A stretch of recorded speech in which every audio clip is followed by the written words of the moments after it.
everyone, it's Louise with louisemckayart, and welcome to my channel. I'm glad you're here. I'm really excited because this color palette is like one of my favorites. And it's actually a color palette I just got done working with, and I have these coasters I'm working on. Here's one. I haven't even, I have it sitting over on the resin table waiting to get resin when I get ready to go back to resining. And this is the color palette I'm going to be working on. So I'm going to use this palette knife, which is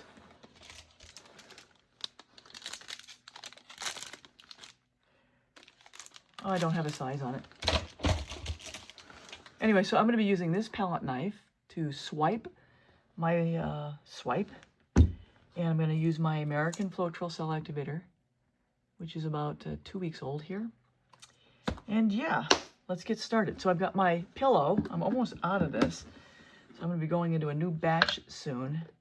And if you've been watching me, you'll know I really don't stir this stuff up. I use it up before I need to stir it, I think. So here I'm going on fast forward, as all I'm doing is laying out the pillow. And while I have your attention, if you haven't done so already, please hit that thumbs up. I'd really appreciate it. Remember to leave me a comment. And if you're new here, please join me by subscribing, hitting the bell and all. You'll get all my latest art tutorials. And check out my playlists. I have a lot of different playlists with a lot of functional art. And it worked out really good because I did my longest swipe ever. It came out to be 14 inches for something else I'm working on. I just took the palette knife through, stretched out the paint.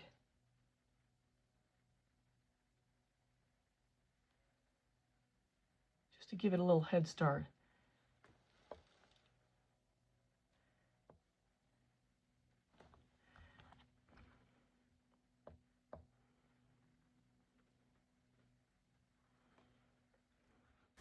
All right, now that I've got the pillow stretched out, I'm going to go on fast forward here, and I'm going to cut out all the cleanup in between parts, and I'm going to start laying down my colors. I'm going on fast forward because this just takes a little while, and you don't need to see it all in real time. So this is my first color down, is Carbon Black by Glidden, and I put a real good amount of this down because I really wanted it to play heavily in how this turns out. And then I'm going to go for my second color, and I jumbled up my order a little bit.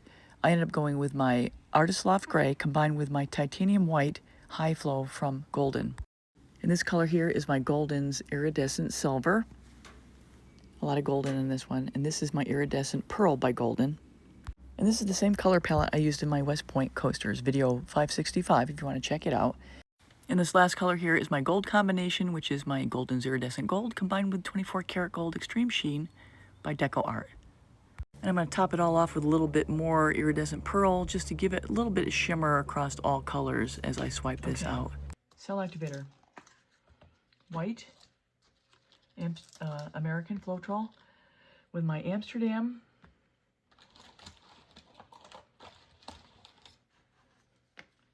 Titanium White and Oxide Black.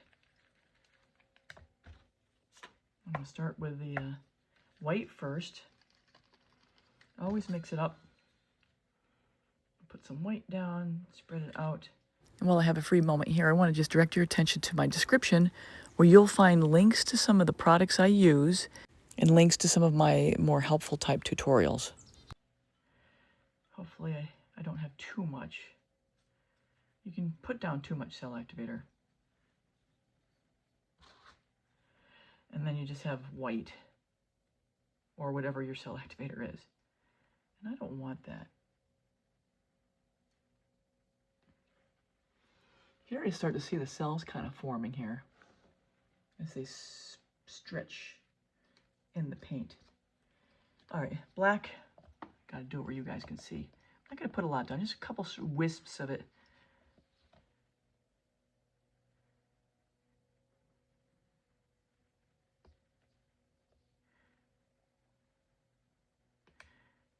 A little more. Call that done. Okay, we're going to take a deep breath. And I'm going to try to do a little bit of a pattern. I should have done that with the paint the way I flowed it out, but I didn't. So here we go. We're going to just try to make it happen with what I have.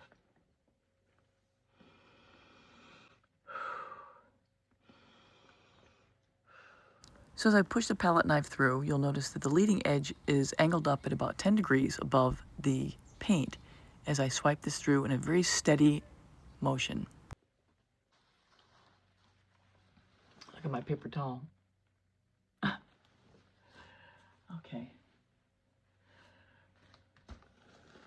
I'm pretty happy with that. So I'm going to give it a little blow over here. The leading edge will always have the lion's share of cell activator because that's where it's first placed down. So just blowing it out a little bit to get it to spread out and bring the colors up. As I spin this, the cells will pop up over here because it's I'm not overabundant with the white cell activator, which is good. And so let's lay down some flow paint. I'm going to go on fast forward through this part. So all I'm doing here is adding a little pillow paint as flow paint so that when I get ready to spin, the composition will stretch out and have a nice smooth place to flow onto. So I'm going to skip ahead a little bit here and be back for the spin. All right, let's give it a spin, see what we get. Make sure everything's out of the way. I don't need it to grow too much. And I haven't shared this yet, but the reason why I do it this way with the paint skins instead of blowing directly on the board or swiping on the board is I find it works out much better this way. I simply have a lot more control of the composition and the outcome in the end. All right, we still got some more spinning to do.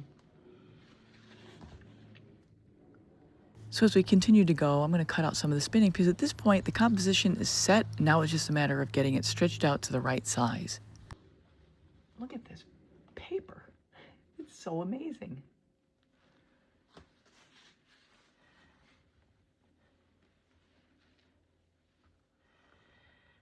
And while I have another moment to talk as I spin this out, I do want to point out that if you're ever in the Asheville, North Carolina area and want to get a private tutorial, a private session, over at my house, you're more than welcome. Just reach out to me via my email, which is in the description. I love to do private lessons, and just let me know. And there's still some more spinning coming up, so I'm going to cut out some of it as we go. But I got plenty to work with here. It's certainly wider than I want it to be, so I can cut it out. All right, I think we're done.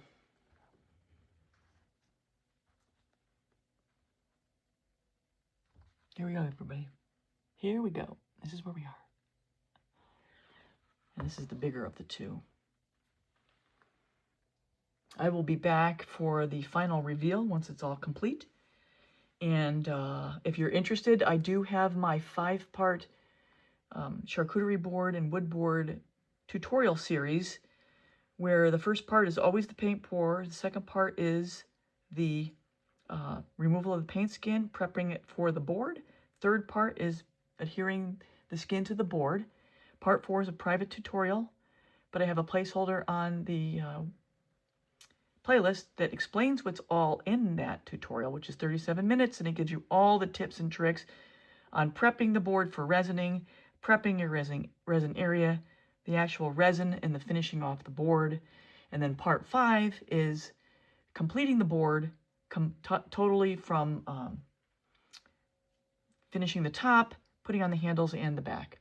All right, everybody, that's all I've got for now, and I'll be back with the final reveal. Thanks a lot. So here are the wet results of 2 of the paint skins I ended up making with this color palette. And here are the final resin results of this wood board. With the paint skin adhered, and I even had some extra that I put into the neck of this wood board. And I ended up making 2 with this color palette. And I want to point your attention to the leading edge on the resin there on this board. And the nice smooth finish and how it just folds right into the wood board from the resin and it looks seamless. That is what my part 4 private tutorial is. It's your smooth resin finish for your wood boards. And that's available if you just check out my description. You'll find my email there. And if you're interested in seeing what I do, it's a 37-minute tutorial. I go into great depth and teach you everything I know about how to do that with your wood boards. And at the end, I'm going to link my playlist for wood boards and charcuterie boards. And on the back, I also brand all my boards, and here is my branding video, 487, and this is what my brand looks like on all my boards now. And with that, everybody, that's all I have for now, and take care. Till next time.